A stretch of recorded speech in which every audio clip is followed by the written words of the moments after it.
10 நிமிடங்களுக்கு ஒருமுறை மலம் கழிப்பது சரியானதல்ல. இது ஒரு ஆரோக்கியமான செரிமான மண்டலத்தின் அறிகுறி கிடையாது. இது பொதுவாக வயிற்றுப்போக்கு டயரியா என்பதற்கான ஒரு தீவிரமான அறிகுறியாகும். ஏன் இது ஒரு பிரச்சனையாகும்?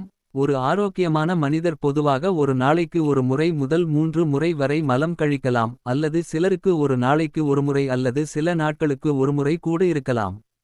ஆனால் 10 நிமிடங்களுக்கு ஒருமுறை மலம் கழிப்பது என்பது அதிகப்படியான நீர் இழப்பு. உடல் அதிகப்படியான நீரை வேகமாக இழக்கிறது. இது நீரிழப்புக்கு டிஹைட்ரேஷன் வழிவகுக்கும். இது மிகவும் ஆபத்தானது.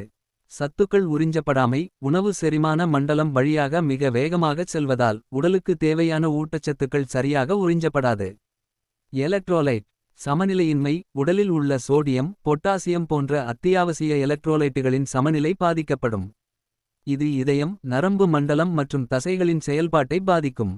சோர்வு மற்றும் பலவீனம் நீரிழப்பு மற்றும் ஊட்டச்சத்து குறைபாடு காரணமாக உடல் சோர்வாகவும் பலவீனமாகவும் உணரலாம்.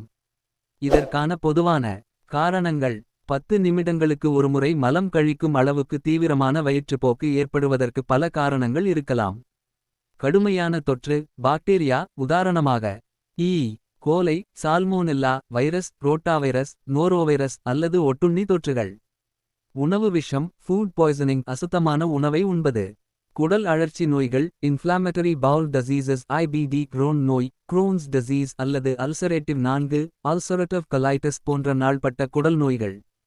Irritable bowel syndrome irritable bowel syndrome IBS சில சமயங்களில் ஐபிஎஸ்ன் தீவிர நிலையில் இப்படி ஏற்படலாம்.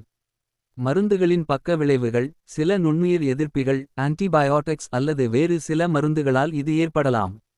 ஒவ்வாமை சில உணவுகள் அல்லது பொருட்களுக்கு ஏற்படும் ஒவ்வாமை. என்ன செய்ய வேண்டும்?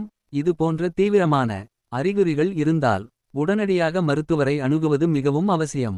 வீட்டிலேயே இதை சரிசெய்ய முயற்சிப்பது ஆபத்தானது. மருத்துவர் உங்கள் நிலையை பரிசோதித்து சரியான காரணத்தை கண்டறிந்து அதற்கேற்ற சிகிச்சையை வழங்குவார்.